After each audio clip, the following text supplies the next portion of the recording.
Russia believes that the policy of putting pressure on Pyongyang to stop its nuclear missile program is misguided and futile, Putin said in an article released Thursday by the Kremlin, ahead of the BRICS summit in Xiamen, China. The region's problems should only be settled through a direct dialogue of all the parties concerned without any preconditions.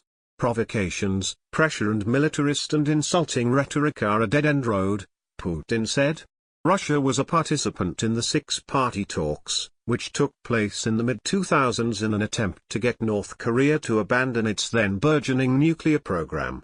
In his published comments, the Russian president said the situation on the Korean peninsula was balancing on the brink of a large-scale conflict. On Thursday, 4 U.S. F-35B fighter jets joined 2 U.S. B-1B bombers and 4 South Korean F-15 fighter jets in a joint U.S.-South Korean drill, which simulated a surgical strike on key enemy facilities, over the Pilsung Range in the eastern province of Gangwon, South Korea.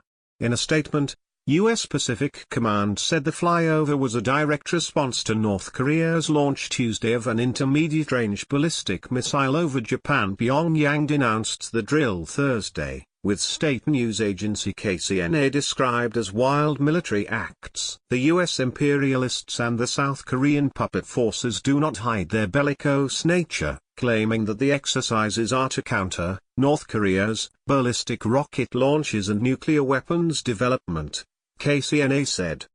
The agency added that the US and South Korea were taken aback by North Korea's recent missile launch, the country's first military operation in the Pacific. That launch sparked some panic in Japan, with air sirens sounding in the northern part of the country and residents there receiving a text message urging them to seek shelter in a strong structure or a basement. On Friday, scheduled emergency evacuation drills took place in multiple Japanese cities, practicing for a missile launch from Country X. Hundreds of local residents in Aomori and Hokkaido prefectures took shelter in community centers and public buildings at the sound of a mock siren. South Korea and the United States are currently engaged in joint military exercises, which kicked off last week at a news conference Thursday. Chinese Ministry of Foreign Affairs spokeswoman Hua Chunying seemed to be referring to the largely simulated drills when she said the situation in the Korean peninsula is not like a movie script or computer game.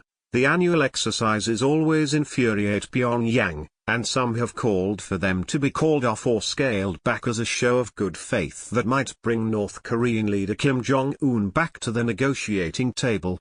Speaking Thursday, General Vincent K. Brooks, commander of U.S. Forces Korea, said this was taken into consideration. The U.S. did not dispatch bombers during the recently concluded exercise in hopes that the reduced scale would send a positive signal to North Korea and the region, he said in a statement. Instead, North Korea responded to the gesture with rehearsals of special operations raids against South Korean islands, 3 short-range missile firings, and 1 intermediate-range ballistic missile that overflew Japan and landed in the Pacific Ocean. Apparently the changes in the exercise did not matter.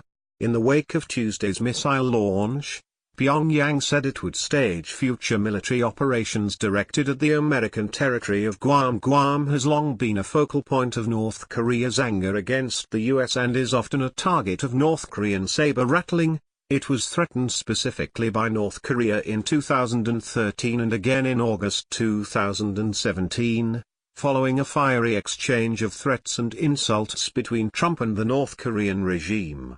The small island in the western Pacific is the closest U.S. territory to North Korea and hosts 2 important U.S. military installations.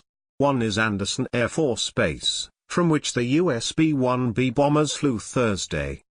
They were joined by F-35 fighters flying from a U.S. Marines base in Iwakuni, Japan. The F-35 stealth fighters would be a key part of any U.S. preemptive strike on North Korea designed to neutralize the country's defensive and counterstrike capabilities. Jerry Hendricks, a retired Navy captain and senior fellow at the Center for New American Security, told CNN earlier this month. Corey Wallace, a security analyst at Freie University in Berlin, told CNN this week the use of the F-35s out of Japan showed the United States had various options for potentially striking North Korea.